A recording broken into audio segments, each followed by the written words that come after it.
Welcome to the Janelle King Show. I'm Janelle King, and this is Extra 106.3, and this is where we discuss kitchen table topics that are typically banned from family gatherings, but are absolutely necessary in order to have a strong republic. And before I announce my table topic for this week, I want to say thank you to Eric and the whole Class E community. I went on his podcast recently, and I will be sharing clips from that podcast probably next week's episode. However, I went on his podcast to discuss all the election stuff that's going on, the state election board stuff. He's been following it. I recommend, if you care about elections, if you care about what is happening in our, particularly in Fulton County and here in Georgia, I would highly recommend following his podcast. I am dropping the link to his show in the description box of this episode, but please check it out, as well as at the end of this episode, I will also put up a little video that will make it easy for you to go straight to that interview that I did with him. But shout out to him, because he encouraged a lot of his subscribers to come and support my page, and as a result of that, we have hit our goal of 1,000 subscribers. Woo, woo, woo, woo, woo. We did it. So YouTube is rocking and rolling and moving on, and I'm just so excited, and I'm so grateful. And the spirit of gratitude and just being grateful informs our topic for today, because we're going to talk about Iran. I think it's time that we talk about it. If you've been watching the news this past week, you know that the world has definitely shifted underneath our feet. We are certainly at a very interesting point. A historical moment has taken place. We aren't just talking about tensions anymore. We're talking about actual attacks. So let's start by looking at the latest report from this morning, and it's clear to see that the smoke is still clearing over there in Iran from what historians will call this as the most significant escalation in the Middle East since 1979, following the massive U.S. and Israeli joint strikes that took place on February 28th, strikes that pretty much decapitated the regime's leadership and reportedly took out the supreme leader, Khamenei, followed by, obviously, retaliation from Iran, which we're now seeing, and which is why there's so many people that are on lockdown in Israel as well as in Dubai and the UAE. But within the past few days, we've seen hundreds of ballistic missiles fired not just at Israel, but at our allies in the UAE as well as in Qatar or Qatar, however you want to pronounce it. But what does this tell us? It tells us that we have them on their heels, that they're desperate, that Iran is cornered and they're feeling cornered. And it means that they will become increasingly more dangerous. But in order to understand that, you have to know what's going on. But before we talk about the missiles, we have to talk about why this is happening. We have to talk about the people inside of Iran. Because while the headlines are about warheads and drone strikes, the real story is the horror of living under the boot of this dictatorship. Just 2 months ago in January, we saw what might have been the deadliest crackdown in Iranian history. When protests erupted, starvation started, desperate people started demanding basic dignity, and the regime responded with bullets. We're talking about reports of thousands of people being shot dead in the streets, threats of massive hangings in the public, upwards to 800 people. And thank goodness President Trump sent a clear message that if you hang those innocent people, that he will send a missile to land exactly where they stand at that time. Unfortunately, the internet has hidden some of the slaughter, the torture chambers that are filling up with anyone who dares to whisper the word freedom. That is the regime that we are dealing with. A regime that treats its own citizens as enemy combatants. But if you want to understand the true nature of the enemy that we are facing, you don't look at the launch pad. You look at the street corner of Tehran. You look at the life of Iranian women. One that I want to highlight a little bit, particularly as a woman. I want you to strip away your American reality for just a few minutes. Forget your rights, forget your freedoms, forget your voice, and imagine waking up in Iran. Your war doesn't start when you hear the sirens go off. If you are Iranian, your war starts the moment you step out of your front door. Actually, it started before that. It started in the mirror, particularly if you are a woman. Because for Iranian women and girls, every morning before they can leave the house to go to work or to go to school or to buy bread, they have to put on their uniform of submission. Not by choice, but by law. They check the mirror to see if there's a strand of hair showing. Or is your coat too short? Or is your makeup too bright? In the West, as a woman, I look into the mirror to see if I look good. But for Iranian women, they are checking to see if they're safe. Are they going to be safe the moment they step outside their home from their own government? Because if they get it wrong, according to their laws, according to their lack of freedom, you aren't just facing a fashion faux pas. You're facing a white van, which leads to either being beaten or being killed. We've all heard of the morality police. It sounds almost bureaucratic, but it isn't. Let's call them what they are. They're state-sponsored kidnappers. They patrol the streets looking for women to harass, to beat, and to shove into vans. Imagine walking down the street and your heart is racing every time you see a green stripe on a police car. You lower your head, you lower your eyes, you shrink. You try to become invisible because in the eyes of the Islamic Republic, your visibility is a crime. A woman's beauty is a crime. Your voice is a crime. And it's not just the clothes, it's the law itself. If you are a woman in Iran, in the eyes of the court, you are worth half of a man. That's not a figure of speech. That is a penal code. Your testimony in court is worth half. Your inheritance is worth half. If you want to travel, if you want to leave the country to see the world, you have to get the permission of your husband. You are a prisoner to the men in your lives by state decree. If your husband wants a divorce, fine, he can do whatever he wants. But if you wanted a divorce because your husband's beating on you, because he's forcing you into a false sense of submission, well, good luck. Because remember, you are only half of the man. But here's the part that shakes me to the core. Here's the part that everyone in the West needs to hear. Despite 40 years of this, despite the beatings, the acid attacks, the prison sentences, the blinding of protesters with bird shots, the women of Iran are not broken. Many of them are openly protesting by not covering their hair, by protesting in the street alongside their brothers in freedom. The people of Iran are ready to fight back. And it's important that they have the support of the United States. Now, keeping that in mind, how does the U.S. view Iran today? Well, the gloves are off. For the first time and finally, the Trump administration has made it very clear that the era of managing the chaos is over. The United States view is now simple. The Islamic Republic, in its current form, is incompatible with world peace and a direct threat to our core national security. So we aren't just looking at a rival anymore.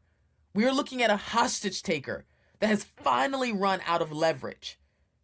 But unfortunately, if you listen to all the libtards or the liberals, whatever you want to call them, you would think that Iran wasn't that bad, that it's not that hard over there, that the people that are protesting are protesting for basic stuff, but it's okay. They're kind of okay. That we Americans are the problem for helping those people. That we are entering us into a war, although it was the Israeli strike that killed their leader. Out of our country. I mean, I grew up in a dictatorship.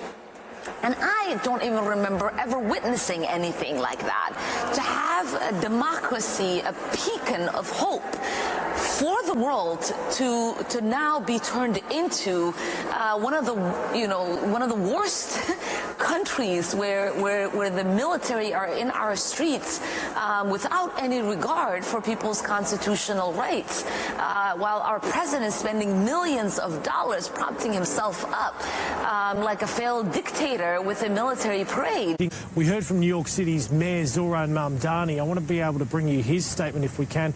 He says today's military strikes on Iran carried out by the United States and Israel mark a catastrophic escalation in an illegal war of aggression. A big statement there from the New York City Mayor. Going on to say bombing cities, killing civilians, opening a new theatre of war. Americans do not want this. They do not want another war in pursuit of regime change. Democratic Governor of California, Gavin Newsom, he also weighed in, describing it as an illegal, dangerous war that will risk the lives of our American service members and our friends without justification to the American people. So because I want my listeners to be excellent kitchen table debaters, I don't want you to debate the issues with an emotional sense. I want you to know what you are talking about. And I want you to come to conclusions that can be properly defended. So after the break, we're going to discuss how we got here, and you're going to hear a perspective on the recent attacks from a former CIA agent, and one who has a really, really cool podcast, by the way. So you don't want to miss the next segment. We're just getting started. You're listening to The Janelle King Show right here on Extra 106.3. Don't leave the table. Hello, everyone. My name is Suzanne Guy, and this is the Church's Moment. There is an incredible opportunity to start a distinct pro-life ministry at your church. We started one at our church about 5 years ago, and the fruit has been tangibly beautiful. We do monthly meetings that educate and equip the body of believers on sanctity of human life issues from womb to tomb by bringing in and featuring different pro-life leaders from all over Georgia, as well as featuring different ministries like post-abortion healing ministries or foster care ministries. There are so many great community partners out there. And then the second part of this pro-life ministry is having a care team.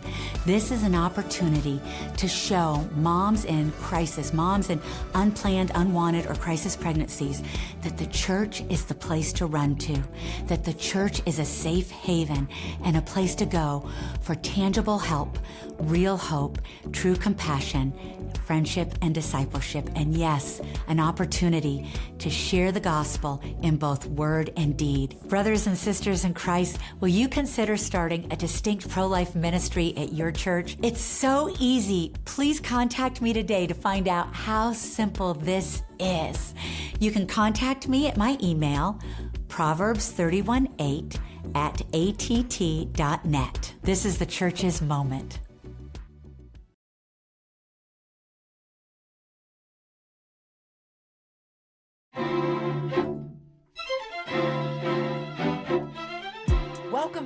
Welcome back to the Janelle King Show. I'm Janelle King, and this is Extra 106.3, and this is where we discuss kitchen table topics that are typically banned from family gatherings but are absolutely necessary in order to have a strong republic.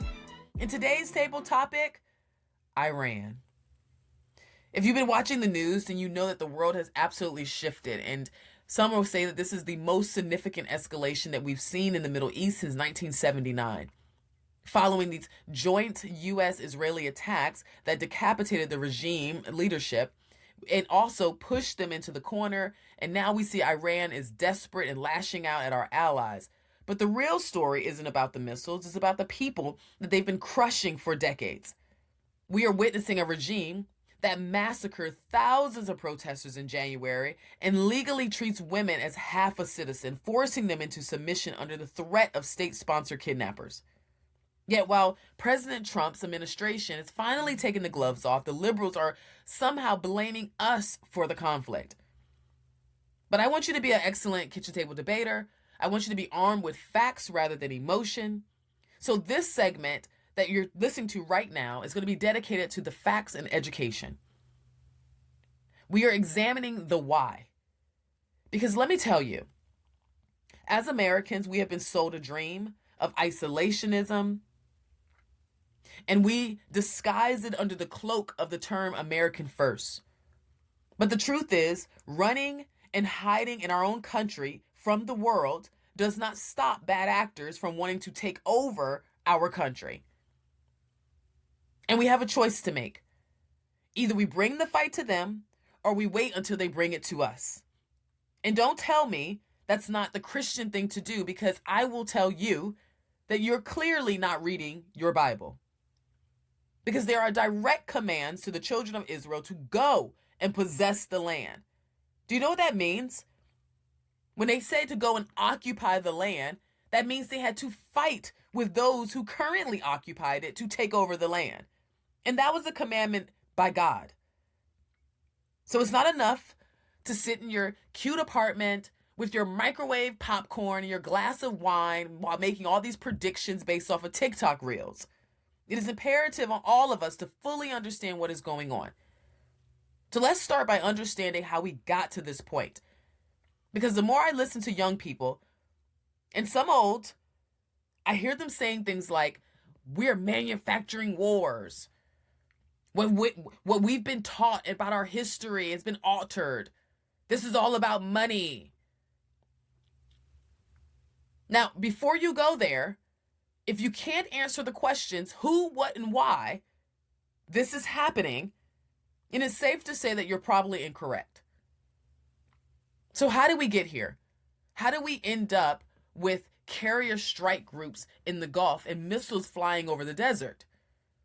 Well, we need to be honest about our history.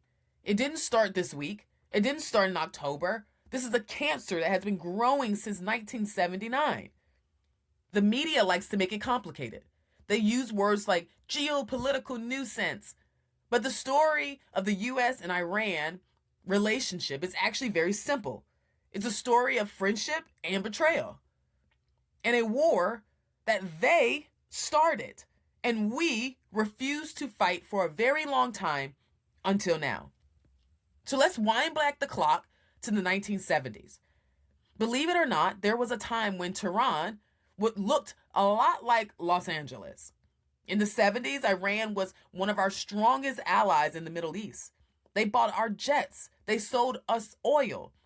An American tourist was able to walk the streets of Tehran safely. It wasn't a perfect democracy, but it was stable.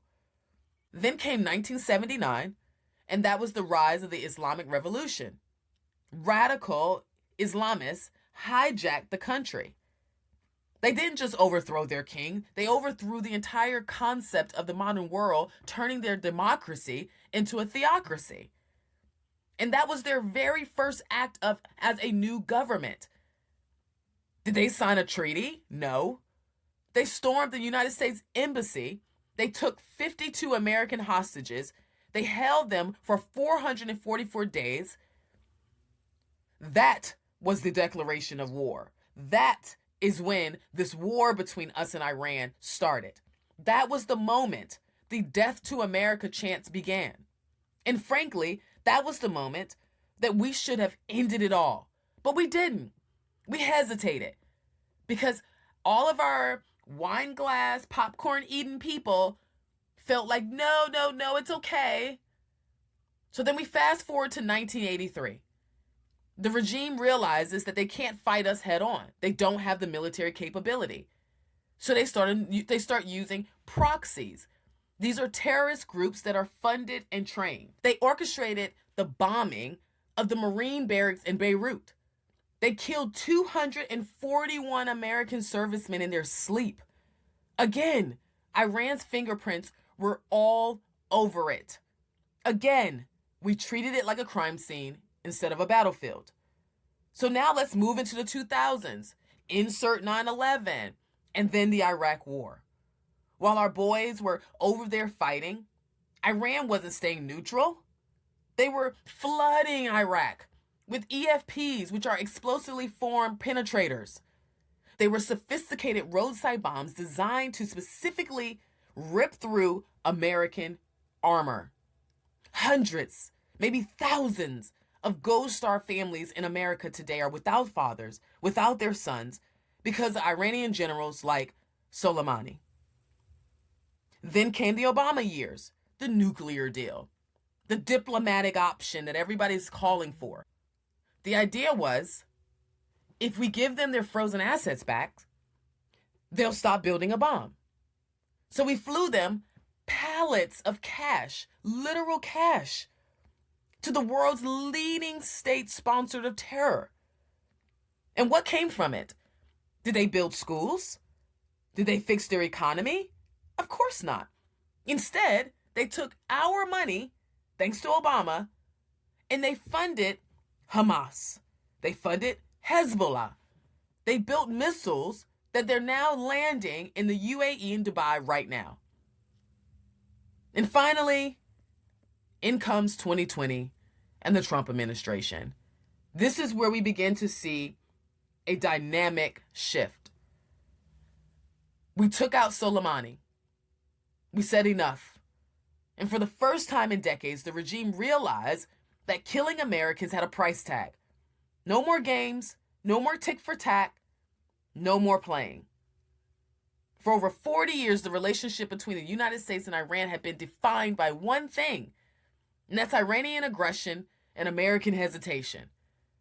From the hostage crisis to the barracks bombing in Beirut, to the IEDs that killed our soldiers in Iraq, to the regime that has been at war with us for decades, we just refuse to admit it. We do the bare minimum to push them back, to deter. We've tried appeasement. We've tried nuclear deals. We've sent pallets of cash in the dead of night, thanks to Obama, hoping that if we fed the monster wouldn't eat us. Well, it didn't work. It didn't work. They took that money and they built the very missiles that they're firing at our allies today. They took that legitimacy that we now gave them and they used it to crush their own people and make it even harder. And this brings me to something that is truly disturbing. As we watch this tyranny crumble, and as we watch the U.S. and Israel finally stand up to the bully, I'm looking at the reaction here at home. Look at the reaction from the far left. Look at the reaction for our evangelical and our Christian community. Instead of cheering us on for initiating the liberation of the Iranian people, instead of supporting the removal of a theocratic dictatorship that hangs people from cranes, we're hearing cries for more restraint, more hesitation. We hear anti-American slogans. We hear people painting the U.S. as the aggressor, and Christians who are calling for us to shut the door to the world and to go hide within our country, only thinking of ourselves. It is disturbing. It is a moral reversal. Where was this outrage when the regime was blinding teenage girls for showing their hair? Where was this outrage during the January massacres? Where were the Believe All Women protesters or the LGBTQ people who were protesting this regime for throwing gay people off of buildings? When you see people marching in support of a regime that hates everything the West stands for, our freedom of speech, our women's rights, our religious tolerance, you have to ask yourself, whose side are you on?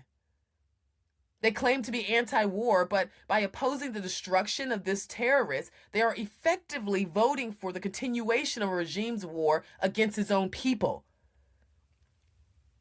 Guys, we are fighting a theocracy. You have to understand what that means. We are fighting an organized adversary who hates you simply because you are a Christian more so than an American. They will not stop because they do not believe that Jews and Christians should exist. If they get access to missiles that can reach our country, you better believe they're sending them. And as a Christian, as a believer, you have to know that we are living in the times of wars and wars and rumors of wars. You have to understand that you cannot stop the book of Revelations from happening. You cannot love these people into submission because you are dealing with those who have a reprobate mind. We are fighting a spiritual warfare, but we are most certainly fighting a physical one also. But you don't have to take my word for it. Let's hear from Mike Baker, a former CIA agent who has spent a lot of time in the Middle East. who has a dynamic podcast called The Presidential Daily Briefing. He was interviewed by Dave Rubin, and he was asked some of the most pressing questions. Take a listen. But what do you make of how the administration has laid out the goals? You know, it seems like it happened so quickly and Khomeini was taken out so fast that at first people are like, well, what is this? Is this regime change? Now it seems Trump's given a couple press conferences, and Rubio particularly, where they're laying out the goals. What do you think are the effective real world goals that do you think we can accomplish all the goals they've laid out? Have they laid out everything we need to hear? I think they've now, I wouldn't say that in the first 48 hours, but, obviously they had their hands full. But I think now they have laid out the objectives fairly clearly. Look, the first couple, I think that they've achieved those remarkably quickly. That would be, a significant destruction of the missile stockpiles, launchers, and also the ability to resupply, to manufacture missiles going forward, right? The destruction of the Navy, such as it is, Iran's never been a blue water Navy strength out there. They've kind of relied on asymmetrical warfare. So the fast boats, the ability to disrupt commercial shipping, particularly in the Strait of Hormuz. Yep. The other issues, are much more complicated. The objective of they'll never have a nuclear weapon. The objective of they will never, foment terrorism through the support of their terror proxies that they've built up over all these years. Those things require, A, more time, and B, a kind of a fundamental shift in the regime itself. And so whether that happens is completely down to the Iranian people at this point. Right? I know that there's been these rumblings about, well, they haven't ruled out the idea of boots on the ground. I don't see a moment where anybody says, yeah, let's put boots on the ground in Iran. So I would be skeptical that would happen. But this comes down to the Iranian people and whether they see this as their moment and whether there's an opportunity to overcome what's left of the security apparatus, which is still significant.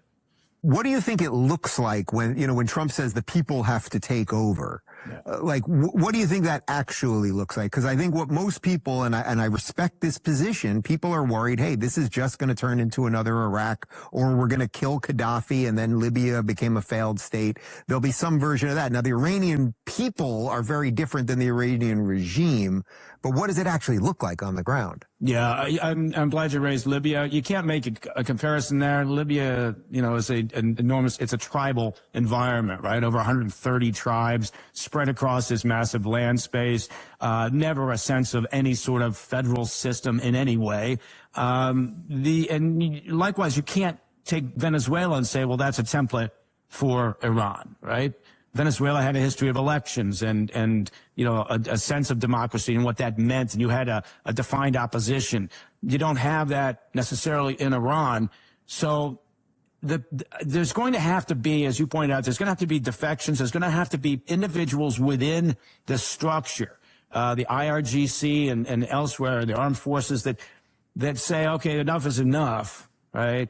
Maybe they're not fundamentalists, right? They're not members of the Assembly of Experts. They're not hardline clerics. And they've said, okay, that's it. Maybe they're hearing rumblings from their own family saying, you've got to do something, right?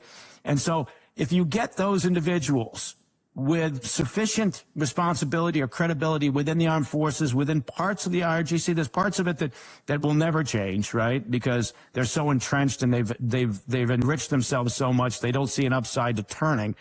But if you can get enough of those individuals that do, then the people have a chance. But unarmed, population against an armed security apparatus that just finished slaughtering thousands of them, you've got to hope for some real internal change within that leadership structure for this to actually take effect. Otherwise, a likely scenario is you get a reshuffling of the deck chairs. Eventually, you do get a successor named. The RGC continues to hold. They have had their teeth removed for the most part in terms of their missile stockpiles and a lot of other capabilities that they've had, but they're still in charge.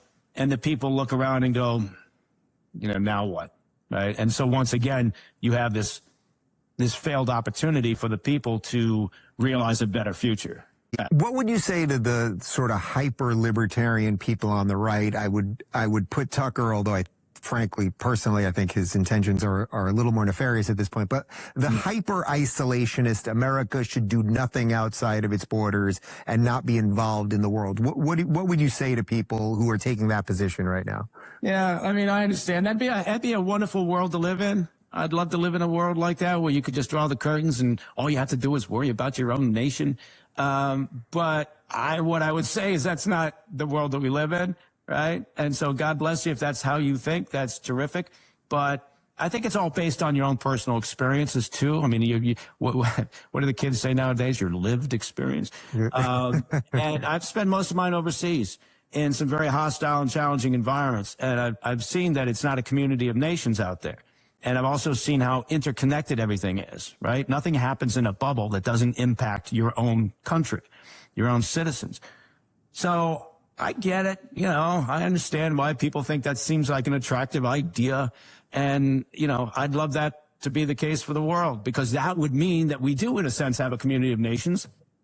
And we could all just kind of focus on ourselves and everything else would tick along nicely. But I don't believe that's the world we live in. Right. Yeah, I'm totally with you. So there you have it.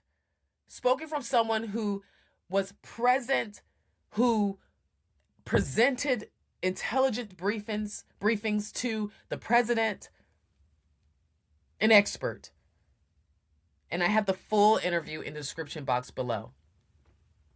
But after the break, I have a message to you, we the people. What is our role in all of this? Where do we really stand in all of this? Stay tuned. We're almost finished. You're listening to The Janelle King Show right here on Extra 106.3. We'll be right back. Don't leave the table. Hello, everyone. My name is Suzanne Guy, and this is the Church's Moment. There is an incredible opportunity to start a distinct pro-life ministry at your church. We started one at our church about 5 years ago, and the fruit has been tangibly beautiful. We do monthly meetings that educate and equip the body of believers on sanctity of human life issues from womb to tomb by bringing in and featuring different pro-life leaders from all over Georgia, as well as featuring different ministries like post-abortion healing ministries or foster care ministries. There are so many great community partners out there. And then the second part of this pro-life ministry is having a care team. This is an opportunity to show moms in crisis, moms in unplanned, unwanted, or crisis pregnancies, that the church is the place to run to, that the church is a safe haven and a place to go for tangible help, real hope, true compassion, friendship, and discipleship. And yes, an opportunity to share the gospel in both word and deed. Brothers and sisters in Christ, will you consider starting a distinct pro-life ministry at your church? It's so easy. Please contact me today to find out how simple this is. You can contact me at my email, proverbs31:8@att.net. This is the Church's Moment.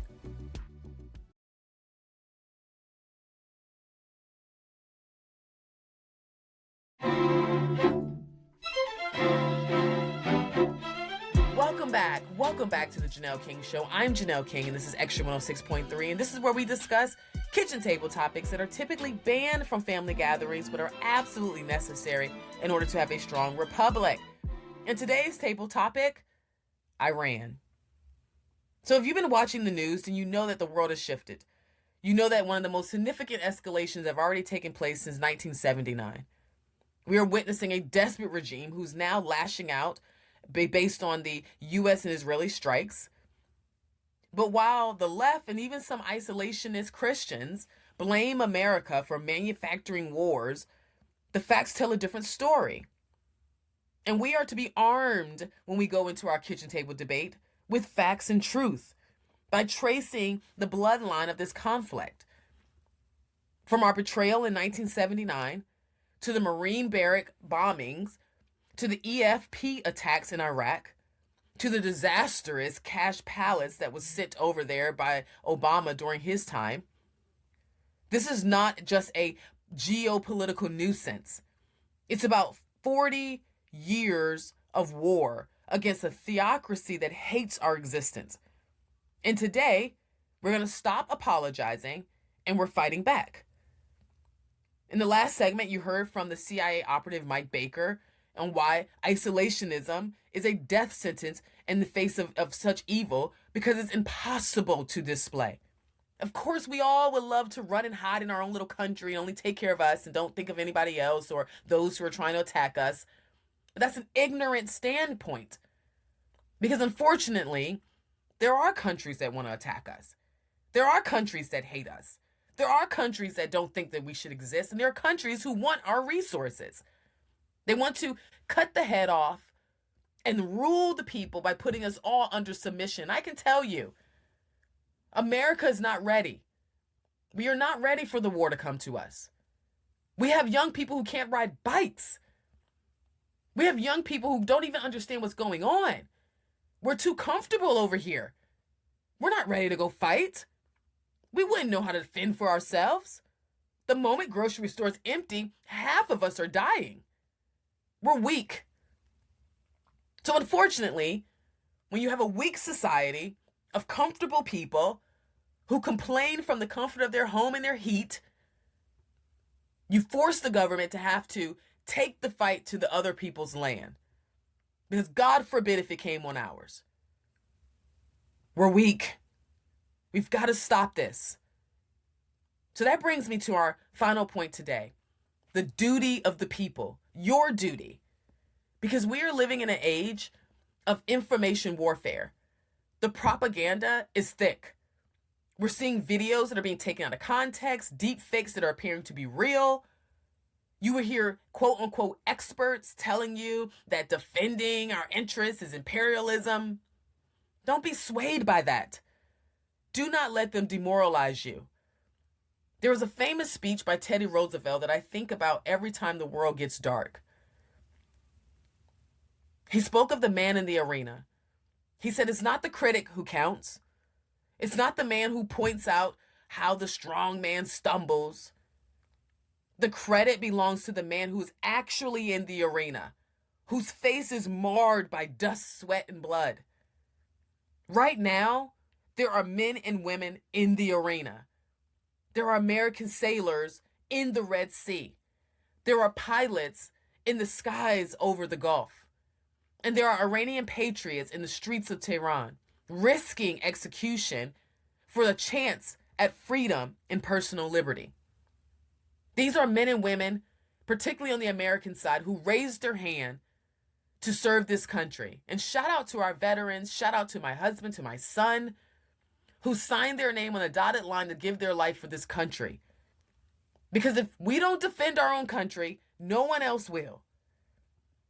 So I don't see our military men as a protected class that we have to say, oh no, let's not send them into war. They signed up to go to war because they understood that war is a part of peace, unfortunately. So don't be a spectator. Don't be the critic who sits in the cheap seats, all safe and sound, complaining about the messiness of war and the messiness of all of this and blaming Trump, all while enjoying the freedom that the fight provides. War is terrible. It is ugly. And no sane person wants war. We all are anti-war. But we must understand a hard truth that history has taught us over and over again. And that's that sometimes war is necessary for peace. You cannot have peace with a regime whose slogan is death to America. And you cannot have peace talks with a government that relies on perpetual violence to exist. You've got to get in the arena. You have to fight for your country. Not with a rifle, but with your voice. With your conviction, with your support, with your vote. Demand that our country be protected. Demand that we be efficient, productive, and unapologetic in our defense of liberty. If America falls, guys, the world falls. It is a lot. There is a weight that America carries. It's the weight of success. It's the weight of being the fat king. It's the weight of understanding that the whole entire world is looking to us. That we are the ones that have to stand in the gap. We have to be the adult. And it's hard. And believe it, if President Trump wanted to go to war with Iran, we would have obliterated them a long time ago. He is slowly making steps, but he's doing it through strength. And it's uncomfortable. I get it. But please understand, Iran could have stopped this mess a long time ago. But they chose not to. Every time we say stop making bombs, stop trying to get nuclear weapons, China, stop assisting them. How do you think Iran got a hypersonic missile? Well, China. We've got to look at this with clear eyes. Take the scales off of your eyes and see it for what it is. We've been comfortable too long. And I get it. It hurts. It's hard. It's uncomfortable. But it's where we are. We shouldn't apologize for fighting for the light. We must pray for the Iranian people as they take their shot at overthrowing their tyrannical government. We should be proud that when the darkness tries to take over, we were the ones who stood up and said, "Not on my watch." That should be a moment of gratitude, strength, and proud. And to my fellow brothers and sisters in Christ, pray, pray, pray. Strengthen yourself with the word. Put on the full armor. Prepare yourself, because we don't know where this is going to go. But we know that God will protect his own people. Until next time, stay unafraid, stay unapologetic, and never stop seeking the truth. The poorest way to face life is to face it with a sneer. There are many men who feel a kind of twisted pride and cynicism. There are many who confine themselves to criticism of the way others do what they themselves dare not even attempt. There is no more unhealthy being, no man less worthy of respect than he who either really holds or feigns to hold an attitude of sneering disbelief toward all that is great and lofty, whether in achievement or in that noble effort which, even if it fails, comes to second achievement. It is not the critic who counts, not the man who points out how the strong man stumbles, or where the doer of deeds could have done them better. The credit belongs to the man who is actually in the arena, whose face is marred by dust and sweat and blood, who strives valiantly, who errs, who comes short again and again. Because there is no effort without error and shortcoming. But who does actually strive to do the deeds? Who knows great enthusiasms, the great devotions, who spends himself in a worthy cause, who at the best knows in the end the triumph of high achievement, and who at the worst, if he fails, at least fails while daring greatly, so that his place shall never be with those cold and timid souls who neither know victory nor defeat.